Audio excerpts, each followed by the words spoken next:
De manera muy genérica, yo quiero puntualizar algo. Lo cierto es que hace muchos años un profesor de Derecho Civil me decía que una de las materias torales del derecho era la materia contractual. ¿Por qué? Porque vivimos inmersos en los contratos prácticamente desde que tenemos una cierta posibilidad volitiva. Por ejemplo, un pequeño niño en el colegio que acude a la tiendita de la escuela, está celebrando un contrato, ¿no? Hay un tema de capacidad, en fin, pero lo que les quiero decir es que esa es la realidad que vivimos el día de hoy con el tratamiento de datos personales. Prácticamente todos los días, nuestros datos personales son tratados. Desde que mandamos un mensaje por el chat, enviamos un correo electrónico, abrimos Netflix, entramos a una dependencia gubernamental, caminamos por las calles, ya hay cámaras de videovigilancia, en fin, es una realidad el día de hoy en todos los sentidos y la tendencia va a un notable incremento. Este es el punto y esta es la relevancia del tratamiento de datos personales. ¿Por qué? Porque no solo es una cuestión en la que estamos inmersos todos los días, sino que los efectos e implicaciones del indebido tratamiento de datos personales pueden ser gravísimos. Desde efectos, digámoslo, minimalistas, como podría ser la publicidad indeseada, hasta efectos como robo de identidad, facilidad para la comisión de delitos, en fin. Y esto no solo atañe evidentemente al sector privado, es fundamental para el sector público, el adecuado y correcto manejo de tratamiento de datos personales. ¿Por qué? Porque de eso depende muchas veces nuestra seguridad. Eso es lo que está en las manos de los servidores públicos. Dependiendo de sus funciones, el tipo de información a la que tienen acceso es inmensa. Y en ese sentido, pensemos, por ejemplo, y nada más para mencionarles ejemplos, no solo es recabar la información, piensen ustedes, cumplen con esa función. Muchas veces, en un gran número de casos, el número de información que solicitamos es mucho mayor a la necesaria. Por si se llega a necesitar, no, es que precisamente la idea es esa, no es por si se llega a necesitar, es pidamos aquella información que es estrictamente necesaria para el cumplimiento de nuestras funciones. ¿Por qué? Porque mientras más información tengamos, más responsabilidad tenemos. ¿Y qué tipo de información estamos solicitando? Por ejemplo, ¿es necesario el saber el estado civil de una persona para inscribirse a un diplomado? Pues no. Sin embargo, hay formatos que sí te piden el estado civil. ¿Cuál es el motivo? ¿Es necesario saber su estado o su posición socioeconómica? En algunos casos sí, dependiendo de la función, por ejemplo, en el tema de programas sociales, factiblemente, pero en muchos casos no. Y ese es un primer punto de partida, desde la propia recolección de los datos personales. Posteriormente viene la gestión, y ahí es donde quizá vamos a encontrar la mayor complejidad técnica, porque tanto la Ley General de Protección de Datos Personales en posesión de sujetos particulares, sujetos obligados, como la legislación ya armonizada en cada entidad federativa, incluyendo el Estado de Oaxaca, impone muchos deberes y obligaciones en el tratamiento de esa información. En nuestras manos está todo el ciclo de vida del tratamiento de los datos personales. La recibes. ¿Quién tiene acceso a esa información? ¿Cómo la documentas? ¿Qué medidas de seguridad adoptas para evitar accesos no autorizados, pérdida, destrucción de la información? Y un punto fundamental que muchas veces nos pasa desapercibidos. Cuando esa información cumple su finalidad, ¿cuáles son tus procesos? Por un lado, de baja documental conforme a la Ley General de Archivos, pero por otro lado, la supresión de la información en términos de datos personales. Y aquí mi primera pregunta sería, ¿cuántos de ustedes realmente tienen en su oficina una trituradora de documentos físicos que cumple con las características técnicas para desechar y suprimir la información?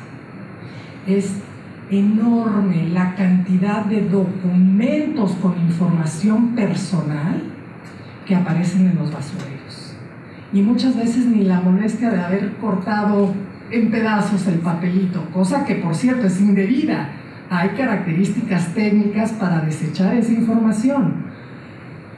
Pero a veces son los documentos íntegros, a veces hasta con los datos de las cuentas financieras de las personas, estado de salud, análisis psicométricos, en fin, es muy serio el tema, es muy serio.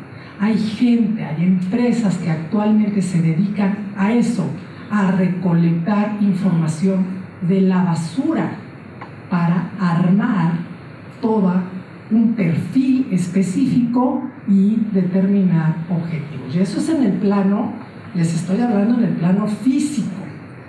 ¿Qué pasa cuando pasamos entonces al ámbito automatizado? Y en el ámbito automatizado también hay cuestiones muy serias.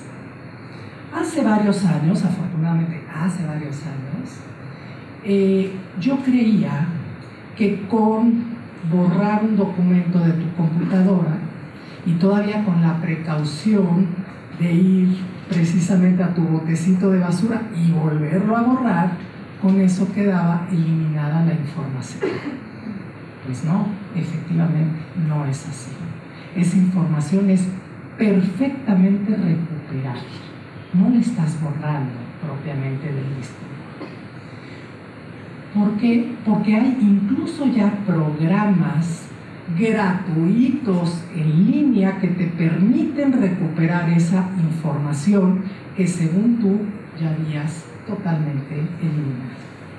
Fíjense de qué estamos hablando. ¿Y qué pasa con las dependencias gubernamentales? ¿Qué pasa con los equipos de cómputo que terminan su vida útil? ¿Cómo te deshaces de ellos? O los vendes y siguen circulando, y ahí está esa información. Una vía, digamos, sí muy segura es sobreescribir sobre los archivos. O sea, cuando tú tienes un documento, la única vía, digamos, hay varias, pero una vía muy segura para eliminar esa información es sobreescribir en ese mismo archivo. No tiene que ser manual, también hay programas especiales para hacer esa sobreescritura. Pero les quiero decir, fíjense cómo hay cuestiones que muchas veces ni siquiera nos pasan por la cabeza, donde pensamos que estamos siendo muy responsables en el tratamiento de datos personales y muy cuidadosos, pero muchas veces por desconocimiento estamos cometiendo errores que pueden tener consecuencias graves, consecuencias serias.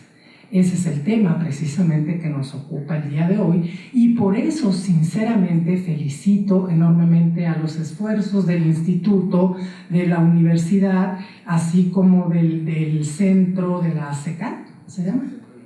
Del Centro de Educación a Distancia, en este esfuerzo por facilitar la posibilidad de generar conocimiento, transmitir conocimiento precisamente en este tema tan importante.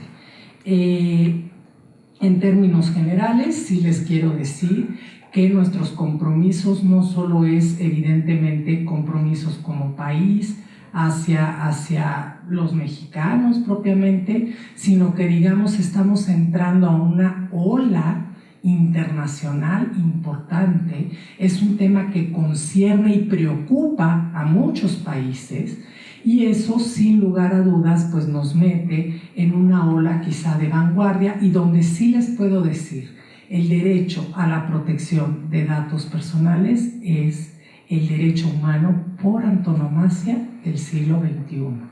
¿Por qué? Por el impacto, por el efecto, por los riesgos potenciales que supone. Y retos, sí, retos hay muchos, pero eso lo dejo para la siguiente ronda. Muchas gracias.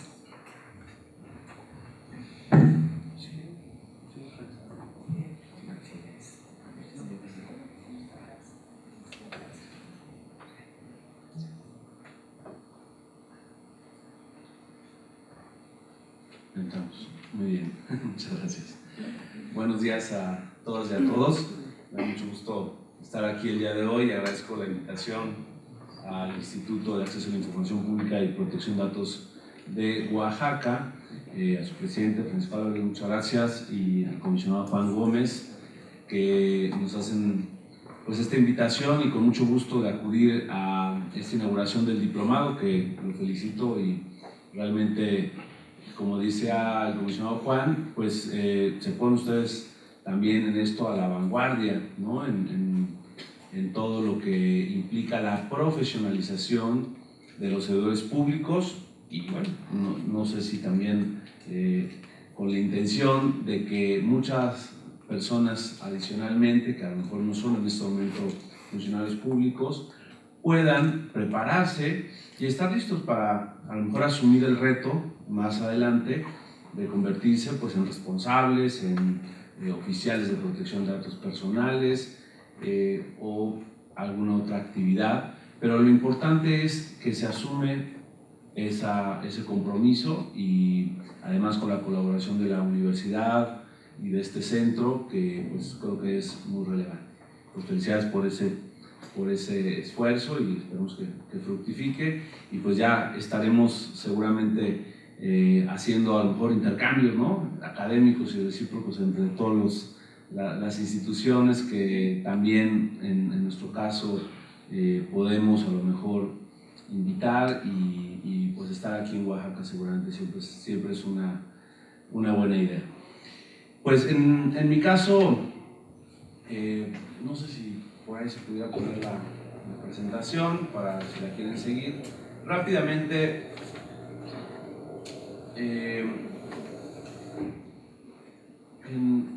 en esta presentación empezaba con algo muy genérico, pero bueno, no voy a entrar a esos detalles ahorita, sobre principios de tratamiento, sobre los deberes.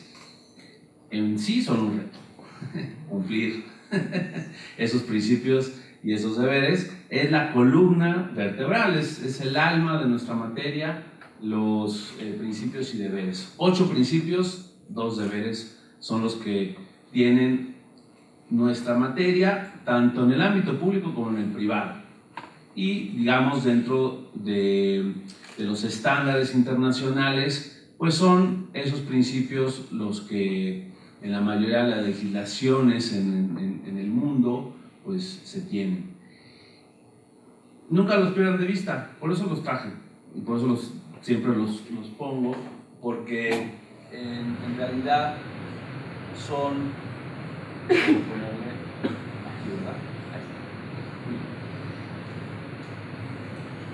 siempre es importante cualquier decisión que tomen en materia de protección de datos personales, siempre véanla con el espejo, con la mira de los principios y deberes. ¿Los estoy cumpliendo? ¿No los estoy cumpliendo? ¿Estoy dentro del espíritu de esos principios? Hay veces que se van a enfrentar a casos y a cuestiones que a veces la ley no es tan clara o previsora en detalles, o en esas zonas grises que tenemos a veces entre otras materias, no se diga entre acceso y datos, que siempre hay esa tensión o ese diálogo a veces que es un diálogo tenso entre estas materias, pero no solo en esa óptica de que se clasifica o no se clasifica, que si es por interés público o no, un dato puede darse a conocer, eso por supuesto ayuda, pero sobre todo ya entrando a la materia como tal de protección de datos personales, es muy importante. Por ejemplo, aquí la mayoría seguramente, o al menos los que estamos en las primeras filas, son funcionarios, otros serán estudiantes, otros trabajarán en otros ámbitos, pero el que es funcionario siempre se debe preguntar pues, si tiene o no competencias, ¿no? Principio de legalidad, algo básico, que parece a veces de perogrullo, pero que a veces ahí se pierde. Si no se hace el análisis inicial, pues te vas, como dicen, al monte y no empezaste por lo básico. Y así nos ha tocado, cuando me tocó estar ahí en el INAI, muchos casos que el análisis inicial del principio de legalidad no pasaba, digamos, la prueba. No pasaba, no tenían. Y en cosas tan, a veces, increíbles. Yo recuerdo el caso de cuando hicimos la verificación a lo que es la... ¿Se acuerdan de este asunto de la televisión digital terrestre? Cuando empezaron a regalar teles por el apagón analógico. Bueno, lo comento porque es público, ya las comunicaciones son públicas, pero la Secretaría de Comunicaciones y Transportes, ¿no? Gobierno federal, supone que son ahí todos muy pues, leídos, escribidos, ¿no? Bueno, dijeron, a ver, Cedesol, pásame todos tus padrones. Hicieron una mezcolanza de alrededor de 12 padrones y sacaron 11 millones de registros de las personas más vulnerables en este país. Imagínense el riesgo y ahora es que la sensibilidad de esos datos. Ya nada más por ese enfoque socioeconómico. Y se lo mandaron a la SCT. Cuestión que no tenían esa competencia, el principio de legalidad de entrada. No estaban autorizados a hacer eso. Porque esos datos no se recogieron con la finalidad, principio de finalidad, de mandárselos a la SCT y de estar regalando televisiones. Fueron para el programa social que se había recabado. Pero no solo eso, la SCT además cometió otra serie de errores. Por ejemplo, si se iba a tratar, porque además para entregar las televisiones por rendición de cuentas, por transparencia, muy bien, les pidieron a todos los que les entregaban las huellas, datos biométricos, para identificarse que fuera. Luego ahí en el camino hicieron una serie de tonterías porque podías recogerlo con un representante. ¿Y a quién creen que le recababan las huellas? Al representante. Y ese no tenía nivel en el entierro, nomás así que pasó y dijeron, oye, ven por la tele, sí, órale. Y ahí me la traes el vecino, el compadre, el sobrino que estaba por ahí. Imagínense. Pero ¿saben lo peor? Es principio de consentimiento. Al tratarse de datos biométricos, los datos biométricos, el criterio ha sido de interpretación, son datos sensibles. Y por lo tanto la ley exige que haya un consentimiento expreso y por escrito para que te recaben esas huellas. Pues ¿qué creen? Que se les olvidó pedir el consentimiento. No pidieron el consentimiento. Firmaron de que recibían la televisión y no sé cuánto, pero eso no fue. Entonces, y ahí nos vamos con... Ya, porque les platico, después de la SCT, toda esa información, se la regresó muy amablemente a la Cedesol, con huellas y toda la información biométrica. ¿Y por qué la Cedesol iba a tener esa información, esa base de datos? ¿En dónde decía que podía tenerla? Principio de legalidad. Entonces, ese es el principal reto, y yo por eso siempre los pongo así, que tenemos que ver.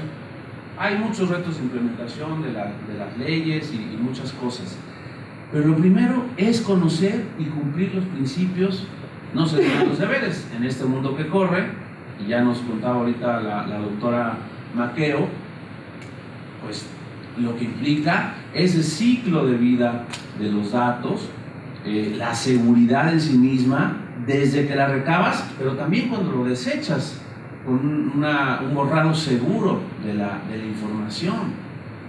Esos plazos de conservación a veces ni siquiera se establecen. No, hombre, ahí lo tienen, ahí años y años y años. Otro caso que tuvimos fue de la cédula de menores de edad, otros 9 millones de registros que recabaron en Gobernación en el sexenio del 2006 de Calderón, con una intención tal vez positiva de generar por fin un documento de identidad, la cédula de menores. Y lo hicieron. Ahí hicieron un buen esquema inicial de una evaluación de impacto, que es uno de los retos y de las figuras preventivas que ya hay que aplicar ahora. Y lo recabaron muy bien, lo entregaron, perfecto. Solo que se acabó el sexenio y ya a los mexicanos nos encanta todo lo que hizo el anterior, está mal, ¿no? Y vamos a usar. Bueno, estos dijeron, no, pues ni siquiera, no es prioridad, no hay recursos, la austeridad, y órale, le dejaron en ceros a ese programa. Y entonces ahí se quedó. Pero ¿saben lo peor? Que se quedaron toda esa información súper sensible, porque eran menores de edad, se quedó volando por allá los maletines de información biométrica. Porque además ahí a los niños hasta el iris les recabaron. Entonces, por allá en el Poli unas cosas, por allá en la universidad de no sé cuál que participó otras, en el RENAPO otras, en el centro de datos de gobernación otras. O sea, ni siquiera tenían la información ordenada, establecidas las medidas de seguridad con el riesgo que eso implicaba. Pues porque ya no había dinero, ¿no? Ya no había dinero. Bueno, pues todo un show tuvimos que entrar a una verificación, hacer una serie de cosas, dictar medidas cautelares, no sé cuánto, y al final Gobernación decía, no, pero aquí tengo la información, ¿por qué? Pues por lo que se ofrezca, aquí lo vamos a usar, tenemos varias ideas de usarla. A ver. Solo puedes usarla para el SNIP, para el Sistema Nacional de Identificación. Solo para eso. A eso te autorizó los padres de familia o el tutor para recabar esos datos de esos niños. Solo para eso. Oye, pero no se puede hacer nada. Pues tuvimos que establecer un bloqueo primero de los datos y dictar esas medidas, y le dimos un plazo de 1 año a Gobernación. Es como un estate quieto el bloqueo. Así, ya que lo acabaste, además tuviste que establecer medidas, tienes 1 año para decidir si esa información la vas a usar realmente para el SNIP, y si no, adiós, a borrarla. Pues la tuvieron en su mayoría que borrar. Hay unos registros ahí que quedaron por algunas cuestiones, digamos, de procedimientos, pero no tenían claro para qué querían esa información después. Y digo, este problema de la visión sexenal. Pero si era una política pública, si era por una lógica de cédula de identidad, bueno, pues ahí todo trunco, a medias. Pero ¿saben lo peor? Que no tenían un protocolo de borrado seguro. Por eso me acordé ahorita de este tema. No tenían un protocolo de borrado. No había. De hecho, hubo un caso asociado a todo este tema donde una madre de familia pidió que se borraran los registros de sus datos biométricos de sus menores hijos. Y el INAI concedió la cancelación de esos datos, no de la cédula, que esa ya estaba emitida, pero sí de los registros que habían quedado ahí en los archivos de gobernación. Y fue cuando, dictando las medidas, a nosotros nos tocó verificar que se cumpliera ese tema, pues resulta que justo no tenían un protocolo. Entonces se tuvieron que inventar una serie de acuerdos administrativos, no sé cuánto, no sé qué, para buscar borrar esos datos, que después ya les sirvió para lo demás. Pero imagínense, entonces hay una serie de retos, y por eso hay que pensar antes de lanzar cualquier buena idea, ¿no? Sistema, plataforma, aplicación. Qué bueno que el gobierno tenga buenas ideas, qué bueno que el gobierno abierto, el gobierno electrónico, acercar a los ciudadanos, está padrísimo. Pero piensen antes de implementar esos impactos a la protección de datos personales. Por eso, afortunadamente, esta ley, y dentro de eso son de los retos más importantes que hay, esta ley tiene estas figuras preventivas, que son figuras en donde quien vaya a sacar esta aplicación, sistema electrónico, lo que sea, y que tenga un tratamiento intensivo o masivo de datos, pues se la piense 3 veces, haga la evaluación, vea dónde pueden ser esos impactos y luego se lo someta a los órganos garantes del Estado, o si es federal, pues al INAI. Se tengan 30 días para analizar esas evaluaciones y se dicten las medidas, las recomendaciones. Y entonces los órganos garantes digan, pues mira, está muy bien, o sabes que aquí quítale, ponle, te faltó, etc.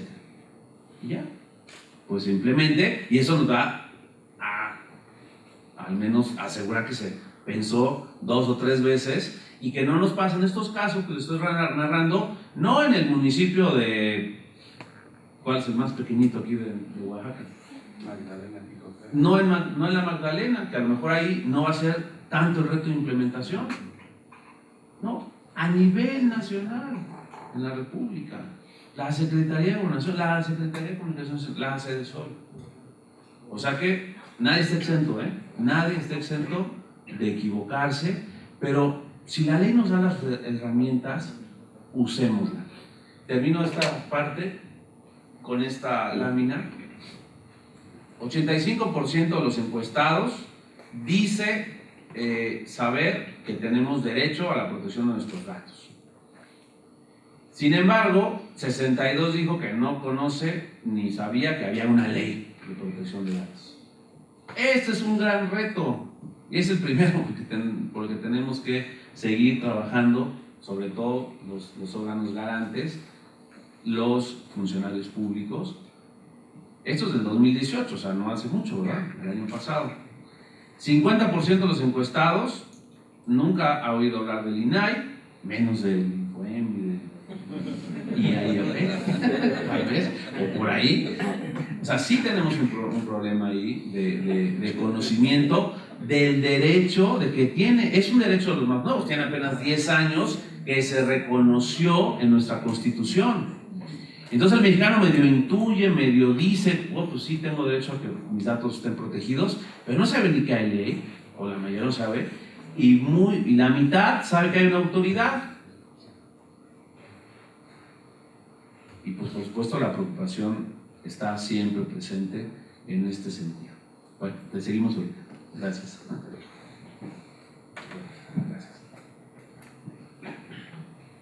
Muchas gracias a la doctora María Solange y a Gustavo Parra. Bueno, esta primera ronda de alguna forma creo que nos permite pues, acercarnos a eso que les comentaba. De alguna forma las preocupaciones, los retos que están ya ahí y que de alguna forma nos obligan a repensar todas estas circunstancias desde la función pública. Y en esta parte, para dar pie a esta segunda ronda de comentarios, un poco me gustaría quizás invitar a la doctora María Solange. Ella estuvo a cargo de trabajar la edición de la Ley General de Datos Personales Conjunta. Ha sido un esfuerzo muy importante para quienes estamos buscando meternos en estos temas, porque creo que ahí está marcada una hoja de ruta, ¿no? En cuanto a señalar, ¿no?, algunos temas emergentes, pero también la convocatoria que hizo de especialistas, ¿no?, para que fueran comentando cada una de las discusiones, pues también es muy interesante, ¿no?, porque también nos permite seguir la trayectoria profesional de cada uno de ellos, los estudios y reflexiones que han hecho al respecto. Pero llama la atención, un poco leyendo algunos aspectos de esta publicación, la Ley General de Datos Personales, la necesidad de este tipo de documentos, dado que estamos frente a una nueva realidad, y eso nos exige evidentemente tener pues un nuevo léxico. Hay nuevos conceptos, ¿no?, la portabilidad de datos personales, el cómputo en la nube, lo que comentábamos, las evaluaciones de impacto, las medidas compensatorias, los procedimientos de verificación, etc. Hay toda una nueva realidad que necesita ser nombrado, que necesita ser entendido y de alguna manera aprovechado. Y en esa parte la ley comentada se convierte, yo creo que uno de los referentes obligados, ¿no?, para quienes de alguna forma estamos tratando de especializarnos en estos temas. Me gustaría invitar un poco a la doctora para que nos hablara un poco de cómo se trabajó esta comunicación y de alguna forma también de las reflexiones quizás más relevantes que se pusieron, ¿no?, y que nos ayuden también a entender, ¿no?, algunas disposiciones que a veces de entrada parecen un poco ambiguas o que no quedan muy claras. Sobre todo pensando en que aquí la gran mayoría son los que van a tomar el diplomado, la gran mayoría también son oficiales de datos, ¿no? Y creo que una de las primeras tareas que ustedes van a tener como oficiales de datos es precisamente tener un plan de trabajo, una estrategia, ¿no?, para ir abordando la agenda de datos personales al interior de su sujeto obligado, ¿no? Y de alguna forma pues el Comité de Transparencia pues va a inclinarse a observar, ¿no?, lo que recomiende, ¿no?, o proponga el oficial de datos personales. Por otro lado, también igual en el caso de Gustavo Parra, creo que él ha venido también realizando mucho, ¿no?, algunos procedimientos. Yo he seguido mucho sus actividades y lo veo intensamente trabajando con los ayuntamientos en el Estado de México, ¿no? Y en esa parte ojalá también él nos pudiera dar quizás algunas recomendaciones. Aquí hay también algunos servidores públicos de administraciones municipales. Oaxaca tiene 570 ayuntamientos, efectivamente hay una pluralidad, no solamente en cuanto a números, sino en cuanto a diversidad cultural, en formas de organización, etc. Y aquí siempre en Oaxaca el reto ha sido también cómo bajar, ¿verdad?, todos estos temas en la pluralidad de los 417 ayuntamientos que se rigen bajo el sistema de normativos internos para la elección de sus autoridades, ¿no? Y en esa parte también cómo bajar el tema de datos personales en estas localidades pequeñas y también con peculiaridades de organización política y social. Gracias. Bueno, comenzaríamos entonces con el doctor. Bueno, muchas gracias. Efectivamente, la Ley General comentada, la Ley General de Protección de Datos Personales en posesión de sujetos obligados comentada, fue, digamos, el trabajo iniciativa del INAI, un poco siguiendo el modelo de la Ley General de Transparencia y de Acceso a la Información Pública comentada. Sin embargo, de manera muy incipiente, tratando de comparar ambas obras, lo cierto es que era muy difícil establecer una lógica que fuera artículo por artículo comentado como era la idea original. Nos topamos ante esa dificultad porque finalmente podía caerse en ser muy repetitivo o dejar un tema fuera que iba ligado con toda la lógica de un capítulo, y esa fue una primera decisión. Una primera decisión es verlo en temas más temáticos, por eso es que los comentarios van por capítulo o por título y no por artículo. Ese fue como un primer reto. Un segundo reto, encontrar a los especialistas en materia de protección de datos personales, porque ciertamente aún en México estamos en pañales. Es una gran área de oportunidad, cada vez hay más, pero eso es reciente, lo que les quiero decir. O sea, a pesar de que este derecho lo recibe nuestro sistema jurídico en el 2002 con la Ley Federal de Transparencia y de Acceso a la Información Pública Gubernamental, lo cierto es que especialistas en la materia aún hay muy pocos. Y ese, insisto, es un área de oportunidad importante para nuestro país. Entonces encontrar a los especialistas y con una visión, que ese era también uno de los objetivos, que fueran de distintos sectores. O sea, queríamos una representación no solo académica, sino también de organizaciones de la sociedad civil, de abogados practicantes y gente evidentemente del sector público. Entonces era buscar perfiles que nos permitieran generar esta visión genérica. Es una obra, ubíquenla también en el tiempo, se empieza a desarrollar en el 2017. Evidentemente es una obra que no tiene incorporado muchos, digamos, de los protocolos, de las recomendaciones o de los criterios que se han venido presentando tanto por parte de los órganos garantes como dentro del Sistema Nacional de Transparencia.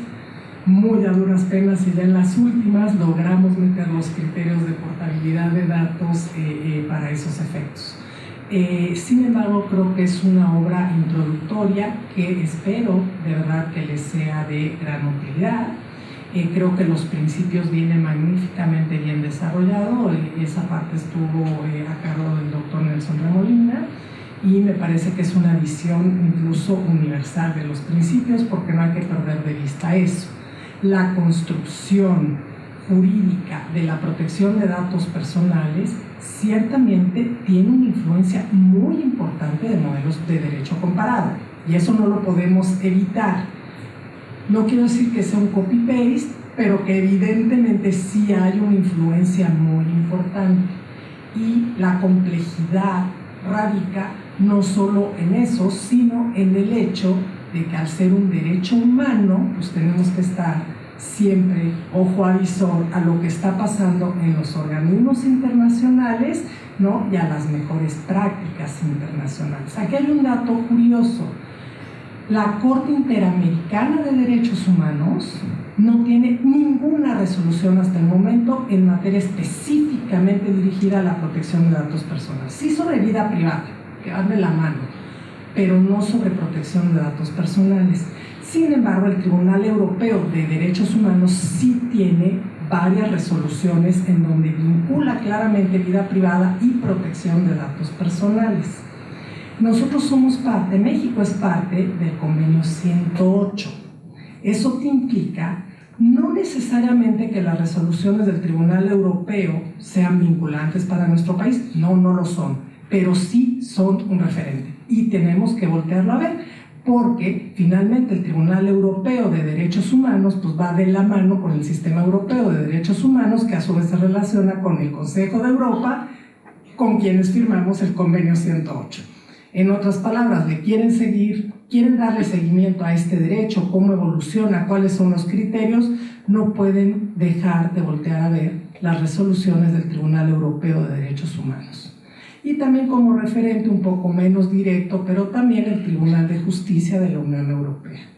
Parte de la construcción de este derecho en nuestro sistema jurídico sí efectivamente viene del modelo europeo, ¿no? Y pues básicamente con eso sería un poco la ley general. Si los invito a leerla, está disponible en línea, totalmente gratuita, y creo que puede ser un buen marco de referencia. Antes de concluir, yo quisiera también decirles algo que creo muy importante destacar. Sin lugar a dudas, México actualmente está a la vanguardia en materia normativa de protección de datos personales. Nuestra ley general adopta los más altos estándares de protección de datos personales, con ciertos problemas prácticos, sin lugar a dudas. Sin embargo, lo que quisiera destacar es que la ley es solo un medio para lograr objetivos socialmente deseables, no es un fin en sí mismo. No basta tener las mejores leyes, es lo que les quiero decir. Estamos años luz de ser los mejores en implementar esas leyes. Ese es el punto que quiero destacar. Y eso, sin lugar a dudas, es un reto compartido. ¿Por quiénes? Por los titulares de datos personales, que somos todos nosotros, por los responsables del tratamiento de datos personales, sujetos obligados, pero también por parte de los órganos garantes y órganos jurisdiccionales. Y aquí tenemos un problema. ¿Hasta dónde logramos un camino homogéneo, coordinado entre las distintas formas de actuación? Y específicamente, y aquí hay un tema que creo que va a ser importante siempre tener en cuenta, es hasta dónde se debe seguir el principio de deferencia por parte de los órganos jurisdiccionales respecto de los criterios que emiten los órganos garantes y que transmiten a los sujetos obligados, porque ahí estamos teniendo una barrera bien importante. El órgano garante puede haber emitido una gran decisión. Tenemos dos problemas. El primero, el órgano jurisdiccional lo echa para atrás. Entonces, ¿ahí qué pasó? Segundo, los sujetos obligados no cumplen. Y entonces se queda la resolución. Hay medidas de apremio, y no son menores, ¿eh? En una conversión estamos hablando de más de 110,000 pesos pagados por un servidor público, no con cargo al erario de tu bolsita. Es fuerte, pero aún el grado de incumplimiento por parte de sujetos obligados, incluso ya de resoluciones emitidas por el órgano garante, es todavía considerable, ¿no? Entonces son como puntos que hay que tener en cuenta y pensar siempre de manera coordinada, de manera integral, y en donde haya una interacción entre todos para dotar de verdadera efectividad el derecho a la protección de datos personales. Titulares, sujetos obligados, órganos garantes, pero también órganos jurisdiccionales. Gracias.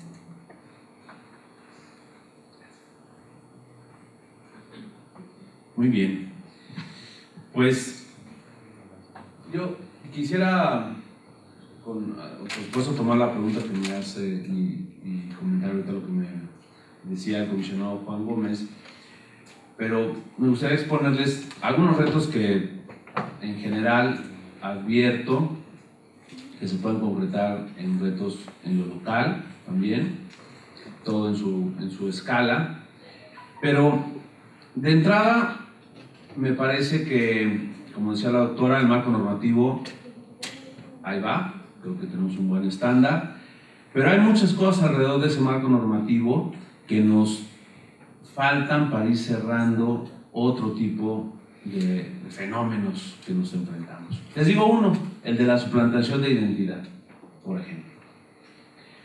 Ayer me quedé frío al leer una noticia que la Conducef informó que solo durante el primer semestre de este 2019 el robo de identidad o suplantación de identidad se incrementó en 60%. Échenle por ahí. Esto equivale a casi 30,000 denuncias por este delito tan solo en el primer trimestre de este año. Por supuesto nos ha ido la ley de datos personales, pero bueno, esto va mucho más allá. Es desde una cuestión de conciencia personal de qué cargamos. Ahorita hagamos un ejercicio y les digo que todos tronamos todo lo que traemos en la cartera simplemente. Ya dejen el teléfono de lado, o sea, aquí tenemos toda la vida, ¿no? ¿En serio? ¿Sí? ¿Qué criterios usamos? ¿Cómo lo cuidamos? ¿Qué información? Después de que hacemos una auditoría, aquí todo, títulos, cédulas, cuentas bancarias, contraseñas, todo. Aquí empiezanle tarjetas de crédito, identificaciones, INE. Bueno, hay quien trae hasta las fotos de los hijos de menores de edad, la del novio, la novia, etcétera, ¿no? Eso no importa, pero los niños, ¿no? Los niños, imagínense, el robo y la información que tenemos nada más. Casi no hay inseguridad, entonces no hay problema, ¿verdad? No pasa que nos asalten y listo. Entonces, pero nosotros nos facilitamos eso, de entrada con nuestra actuación personal. Pero el problema es que institucionalmente no estamos preparados para enfrentar este problema del robo de identidad. Es el principal, hay problema que si la ciberseguridad, que si el phishing y no sé cuánto, está bien. Pero el principal problema es la suplantación de identidad. ¿Y saben cuál es de entrada? Problemas normativos. No tenemos un tipo penal a nivel federal sobre suplantación de identidad. No lo hay. No lo hay. Se quedó en la legislatura pasada un proyecto que iba a funcionar, ahí se quedó, nunca se aprobó, ahí está. Entonces, ¿cómo lo combatimos? Ni siquiera hay un tipo penal con el cual se pueda actuar la autoridad federal. Pero lo peor es que a nivel local, a nivel de los estados, solo en 15 estados de la República está tipificado como robo, suplantación o usurpación de identidad. En los demás, fraude, robo, ahí como lo quieran encajar.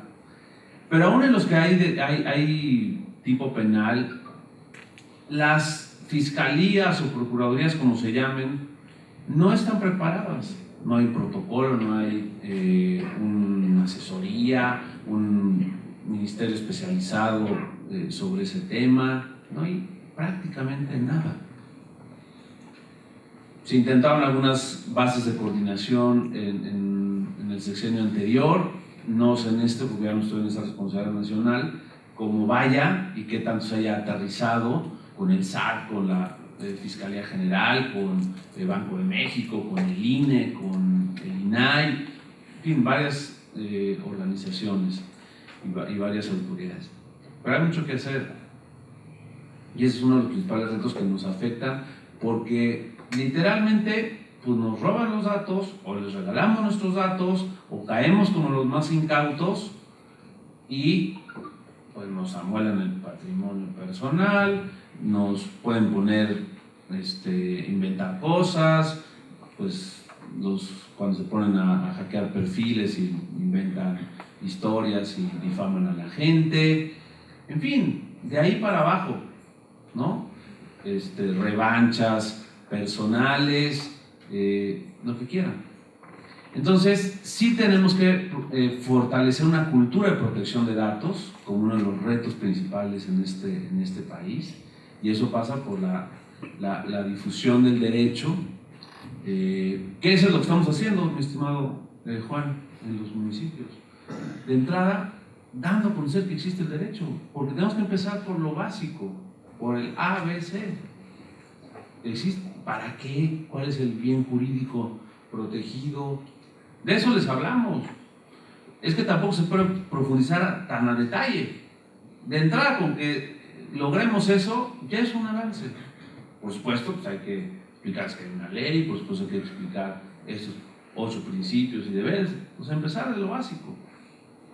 Pero ese es el principal reto, la cultura de protección, la difusión del derecho, concientizar a los servidores sobre la información que manejan, como ahorita lo decía también la doctora, piensen cada uno en su escritorio. ¿Cuántos folders tienen ahí? Así, ahí para cuando me acuerden. Y ahí, ¿cuánta información personal hay de ustedes? O lo peor, de los ciudadanos, de quienes tratan datos. Y ahí se quedan toda la noche, ni siquiera los ponen en un cajoncito con llave, para empezar así, la medida básica física. No hay eso. Las contraseñas de las computadoras, ahí se las van intercambiando. Oye, manita, ayúdame ahí para hacer porque el escrito y no sé qué, no sé cuánto, porque ya no llego y no sé qué. Y la tiene la comadre y el compadre y el compañero de junto, o estoy hablando mentiras. Así está, o ni siquiera, lo peor es que haya contraseñas, ni siquiera. Entonces, tenemos que ser conscientes. Piensen que son sus datos, a ver si así nos duele, ¿no? Bueno, 9 de diciembre entran en vigor los formatos de las declaraciones patrimoniales y de intereses. Otro enorme reto nacional. Aquí el señor Contralor, ¿no? De la Contraloría, les toca recibir el próximo año miles de datos personales de los nuevos formatos de declaraciones patrimoniales y de intereses, con la novedad de que ya no va a estar la casilla donde ustedes le van a poner: no autorizo que se hagan públicos mis datos, ¿eh? Esa casilla ya no va a estar. Ya la Corte, en la acción inconstitucional 70 del año pasado, o 2018, no me acuerdo, sí, el año pasado, determinó que hay un cambio de paradigma con la reforma constitucional, en donde la Contraloría Social, la fiscalización ciudadana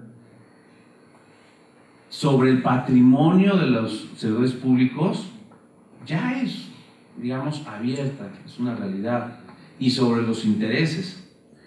Finalmente, el Comité Coordinador determinó, porque también así lo establecía la Corte, que hay aspectos de la declaración que van a quedar, digamos, confidenciales y que solo la Contraloría va a poder conocer. Pero va a haber otros, varios, que van a estar ya públicos y van a poder seguirse por cualquier persona en aras de una lucha anticorrupción y, bueno, todas las, digamos, fines que también tuvieron esas reformas importantes, porque, bueno, pues algo también ahí tenemos de problema, ¿verdad?, de corrupción. Entonces, pues imagínense todo el reto de cuidado de esa información, de implementación, la famosa plataforma digital nacional. Yo no sé cómo vaya, pero qué miedo, y a los que les toca cuidarla y hacerla. Ahí sí, a mí ya me zafé de hacer esa evaluación de impacto en el INEA, de revisarla, pero pues imagínense la evaluación que va a implicar nada más de esa plataforma. Y aquí en el estado la tienen que hacer, ahí para que vayan trabajando, pues sí, porque lo que les toca también viene un reto bien importante, sobre todo de la unidad de seguridad de esa información. En fin, les sigo, hay muchos más, ¿no? La coordinación entre instituciones, sociedad civil para difundir el derecho, la socialización y el ejercicio de derechos ARCO y de portabilidad, consolidar nuestro programa de datos que hablaban hace rato también, las capacidades institucionales para ejercer las facultades de verificación de los órganos garantes, por ejemplo, ¿no? Y obviamente de quienes hacen la verificación, pues hay que estar también preparados. Sanciones, las figuras preventivas que ya les mencionaba, destacando la de evaluación de impacto, pero hay otras, ¿no? Los esquemas de mejores prácticas que prevé la ley. Hay otras figuras como las de auditorías voluntarias, por supuesto lo de oficiales de protección de datos, que bueno, y este ejercicio académico responde justo a esa profesionalización, y qué bueno. Y en fin, otros más que pues ya no me da tiempo de hablarlos, pero ahí se los dejo en la presentación, en mi punto de vista. También retos normativos que se tendrán que seguir haciendo para homologar nuestros marcos jurídicos entre lo público y lo privado, que todavía hay sus dicotomías. No se diga una de las observaciones más importantes que nos hicieron por el convenio 108, que ahorita mencionaba también la doctora Maqueo, que es la excepción, digo, no es tema del sector público, pero es un tema normativo, de la excepción que tiene la ley de particulares, por ejemplo, sobre los seguros de crédito, ¿no? Que pues ahí los tratan por medio de otra ley especial, la de Sociedades de Información Crediticia, que pues tiene un estándar malísimo de ejercicio de derechos ARCO. Entonces, ahí hay todo un reto también importante, pero eso les toca a nuestros egregios legisladores y les tocará entrarle, porque no podemos entrar al club del convenio 108 Plus si no cumplimos, por ejemplo, ese tipo de cambios, ¿no? Que hay cosas ahí todavía. Es, digamos, el convenio 108 Plus Reloaded, ¿no? Reforzado. Ese solamente, en el otro estamos 53 países y en el otro solo hay como 27, porque son los que han ido ya, digamos, teniendo un estándar mayor. Pero bueno, ahí vamos. Apenas el año pasado entramos al viejito, ahora nos toca visualizar el nuevo y decir qué podemos hacer, ¿sí? Para entrarle al plus. Pero bueno, empecemos por lo básico. Empecemos por lo básico. Como decía también la doctora, pues qué bonitas leyes, pero el reto de implementarlas, ese es donde está realmente los detalles. Muchas gracias.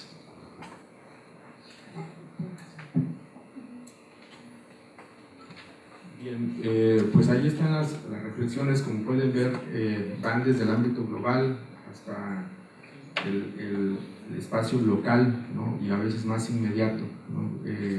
Una realidad institucional que sin duda exige la profesionalización, el ir adentrándonos en los temas. Hay toda una agenda, ustedes ya lo escucharon, normativa, de implementación, básicamente operativa. Y también algo que está presente ahí, que a veces no se dice, es el vertiginoso avance tecnológico, ¿no?